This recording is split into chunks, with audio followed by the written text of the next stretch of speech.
They said he could melt into the forest like smoke after gunfire. The British called him a phantom. His people called him Nijiru ya Mwitu, the spirit of the forest. Kenya, 1952. The Aberdare Mountains loomed under a restless sky.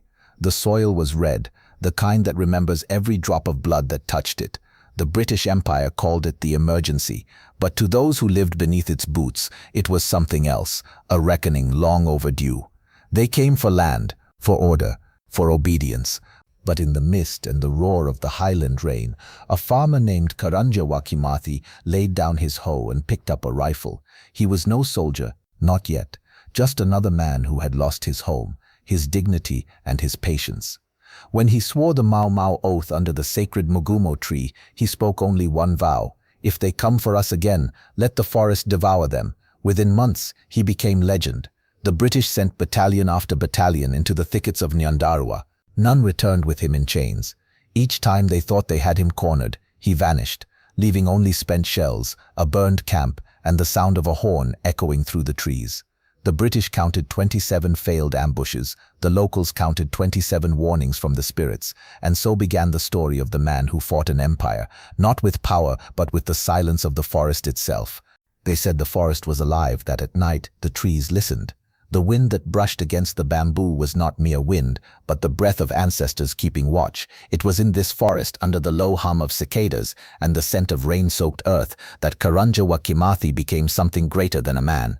He had once been a farmer, a quiet, calloused man who spoke little and worked long. His shamba had been taken years before, fenced off by the white settlers who renamed his hills after English lords. They told him to move, called it progress. But when he watched his wife beg for food on land that had once been theirs, something in him died, and something older, darker, awoke. He walked for 2 days into the Aberdare, guided by whispers, following a narrow trail only the locals knew. At the heart of the forest stood the Mugumo tree, sacred, ancient, wide as a hut, its roots sinking deep into centuries of memory. The air around it was different, thick, charged. You could feel it, like the forest itself was holding its breath. There were others there, silent figures gathered around the tree, farmers, herders, carpenters, all stripped of the quiet lives they'd once led. Some were barely men, still with the fear of boys in their eyes. Others were old enough to remember the first white man who ever rode through their village. No one spoke. An elder stepped forward, his face lined with both age and fire. He held a gourd of blood and a knife, whose edge had seen many rituals. He looked at Karanja and said, "You came as one, you will leave as many." The men knelt, and the oath began, not of hatred, but of remembrance. They swore to fight until their children could walk free again on their own soil. They swore to kill only when forced, to steal only from those who had stolen everything first. And as Karanja raised his right hand, streaked with blood and mud, the forest seemed to tremble. The rain began, gentle at first, then heavier, drumming on the leaves like distant gunfire. That night, under that storm, Karanja's old life was washed away. The farmer died, and the general was born. By dawn, he and his men were gone, swallowed by the mist. The tree stood silent again, roots deep in secrets, its branches dripping with rain and blood alike. From that moment, the British were no longer fighting men. They were fighting memory, faith, and the forest itself. And memory does not die easily. The British called it Operation Hammer. They said it would end the rebellion within a month. They were wrong. Before the sun rose over the ridges of Nyandarua, the valley below was already crawling with soldiers, khaki uniforms blending with the dust, rifles glinting in the half-light. Trucks groaned through mud roads built by the same Africans they now came to capture. Helicopters hummed above like angry wasps, carrying officers with maps that could never quite find the forest's heart. To them, it was a hunt. To Karanja and his men, it was a ritual. They moved through the undergrowth barefoot, leaving no tracks. Their skin was streaked with ash to break the gleam of sweat. Their breath slowed to the rhythm of the wind. When they spoke, it was in whispers shorter than prayer. Words meant only for those who already understood. The forest was their ally, its every leaf, every sound, every silence. They read it like a map written in spirit and soil. A broken branch meant danger. A sudden silence of birds meant intruders. Karanja had learned to listen, not with ears, but with something deeper. He said the forest spoke if you were humble enough to hear. He could smell the British long before he saw them, the stench of tobacco, iron, and fear. They came in long lines, heavy boots sinking into mud, bayonets glinting. To them, every bush was an ambush waiting to happen, every tree an enemy. And perhaps they were right, because in that forest, even the trees had chosen a side. By noon, the first trap was set, a fallen log over the path, harmless to the untrained eye. When the first patrol passed, they tripped the hidden vine, and the forest itself seemed to roar, spears, rocks, and branches collapsing from above. The survivors fired wildly, bullets shredding leaves, striking shadows that weren't there. By the time they realized what had happened, the Mau Mau fighters were gone, only footprints in the mud, already filling with rain. That was the first of 27. In the days that followed, Karanja's legend grew like fire in dry grass. British officers began to speak his name with quiet resentment. The General, they called him, though none had ever seen his face. They sent trackers, they sent spies, they sent men with dogs. None came back whole. Some returned mumbling about whispers in the night, voices that led them in circles until their own comrades shot them by mistake. Others vanished completely, their rifles later found standing upright beside cold fires, untouched. Each ambush carried his signature, the eerie silence that followed the gunfire, the horn's low wail echoing through the valleys, and a single message scratched into tree bark near the bodies. The land remembers. The settlers grew paranoid. Farms once filled with laughter turned to fortresses of fear. White women refused to sleep near windows. Guards doubled their patrols. And somewhere in the forest, a barefoot man watched the smoke rising from their chimneys and whispered, "You will burn this land before you own it." Weeks turned to months. The British High Command grew restless. How could one man outthink an empire's army? But Karanja's secret was never in his strength. It was in his silence. He didn't fight for glory or for the thrill of it. He fought because the forest demanded it. Because when your home is taken and your name reduced to a number, rebellion becomes the last language left to speak. The white hunt dragged on, every path, every clearing combed, mapped and named. Still they found nothing. At night, when the wind hissed through the bamboo, the soldiers swore they heard footsteps circling them. Some claimed to see eyes in the darkness, watching, patient, unblinking. And in the morning, their food was gone, their radio wires cut, their commander's tent empty. Karanja wa Kimathi, the phantom, had struck again. By the end of that season, even the British had begun to fear the forest. Men refused to patrol past dusk. They whispered that the Mau Mau had turned invisible, that no bullet could find them. But those who had seen Karanja knew better. He was no ghost. He was flesh and fire and purpose. He was every man who had lost his land, every child born in chains, every prayer the empire had ignored. And as the rains fell harder, washing the blood from the forest floor, he lifted his rifle once more and whispered to his men, "They will call us savages today, but one day they will call us free." Dawn, Aberdare Ridge, 1953. For the first time in months, Karanja's luck faltered. A snare meant for game caught the heel of his boot. The metallic snap rang through the bamboo like a shot. Before he could wrench free, the undergrowth exploded with voices foreign, sharp, commanding. The forest that had always sheltered him suddenly echoed with the enemy's rhythm. The bark of orders, the click of rifles, the crunch of boots. Karanja turned to run, but the air itself seemed to close around him. Branches tore at his clothes, roots clawed his ankles, then pain, bright, brief, and darkness. When he woke, it was to the smell of kerosene and wet rope. The world swayed gently. He was bound inside a truck, wrists raw, eyes blindfolded. Outside, engines hummed and the wind carried the scent of eucalyptus. Somewhere, an officer laughed. "We finally caught the forest's ghost," a voice said. "This one won't vanish."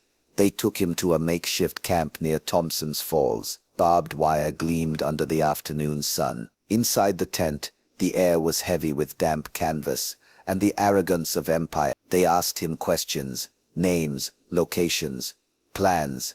He gave them silence. They offered him food. He gave them the same silence. They raised their voices, but he had already learned the power of quiet. It unnerves the oppressor more than shouting ever could. Night fell, rain began to patter on the tent. The guards cursed the weather, unaware that the forest was speaking again. Each drop was a drumbeat, each gust a whisper. Karanja shifted, testing the knots. Whoever tied them didn't understand the patience of men who'd once woven their own traps. Rope soaked in rain loosens, time itself loosens.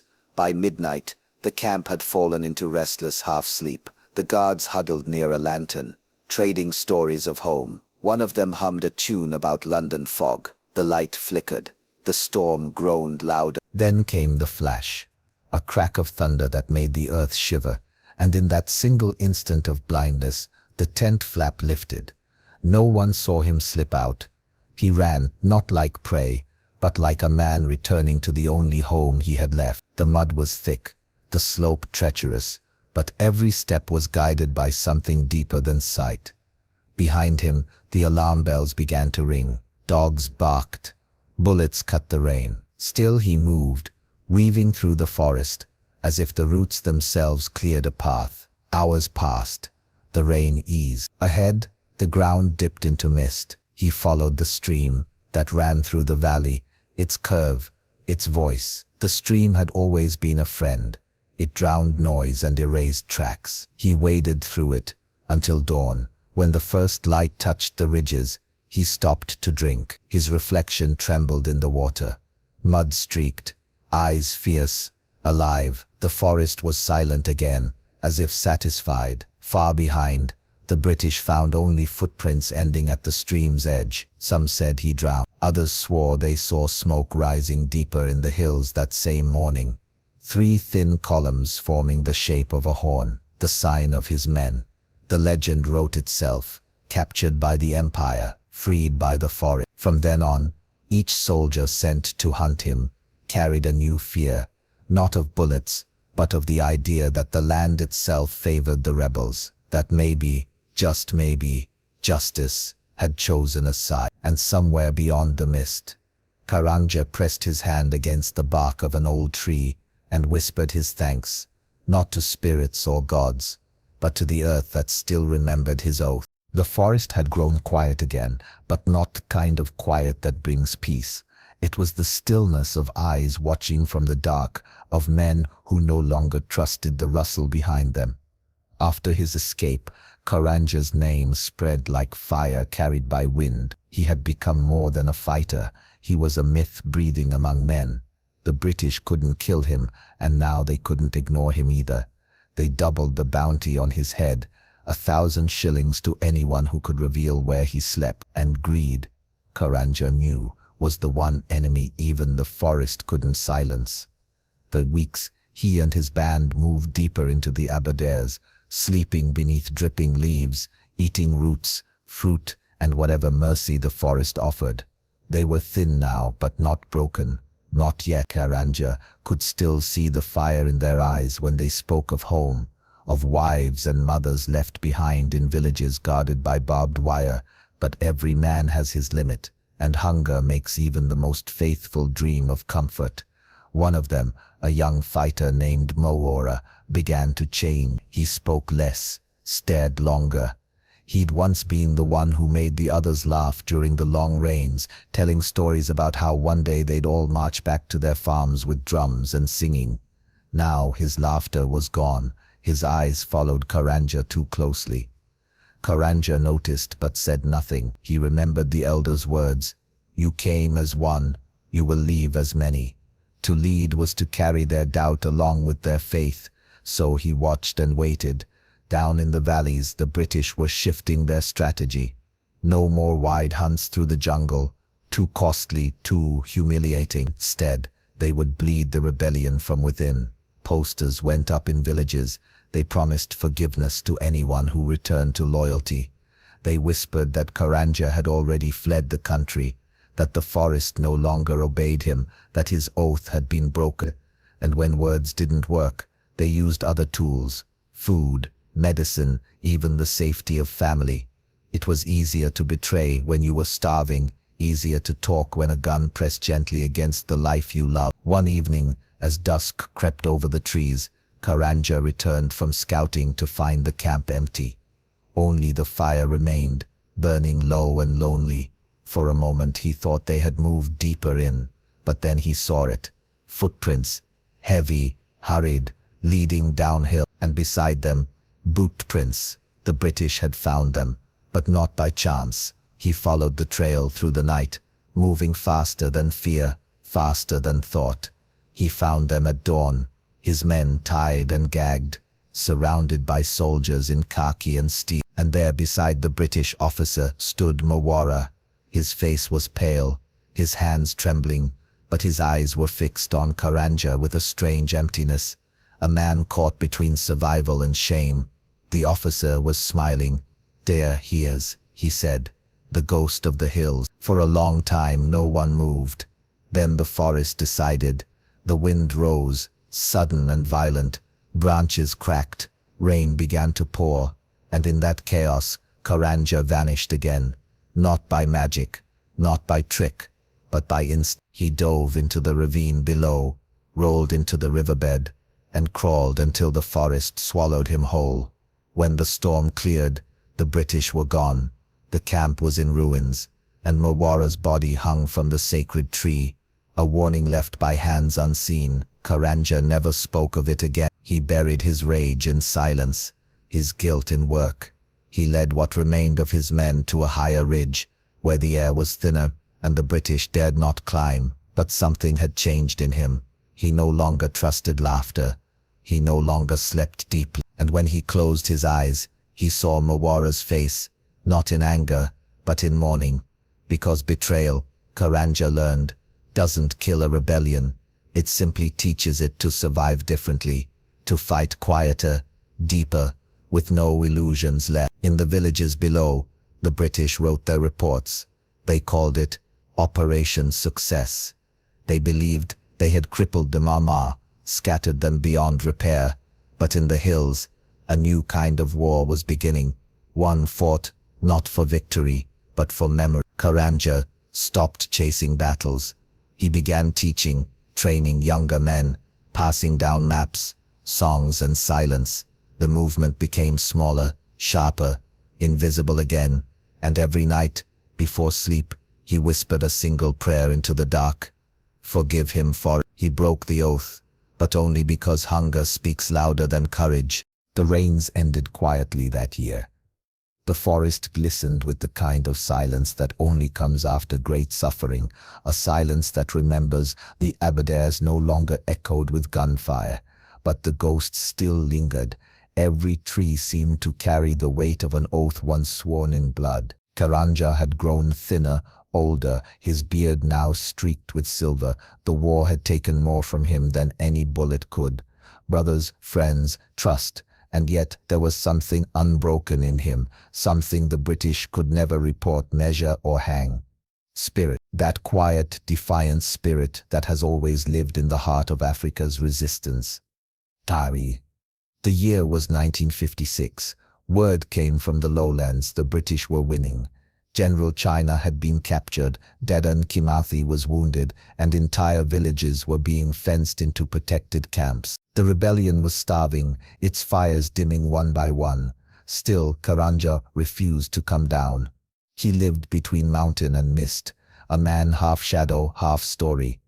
When villagers ventured into the forest, they swore they saw him standing by the waterfalls, watching them in silence. Sometimes they left food on flat stones, roasted maize, dried meat, even tiny carvings of lions and shields. No one ever saw him take them, but by morning the offerings were gone. To the British he was a ghost. To his people he was proof that the fight was not finished, even if the body was weary. One night, under a swollen red moon, Karanja gathered the last of his fighters. Only 5 remained.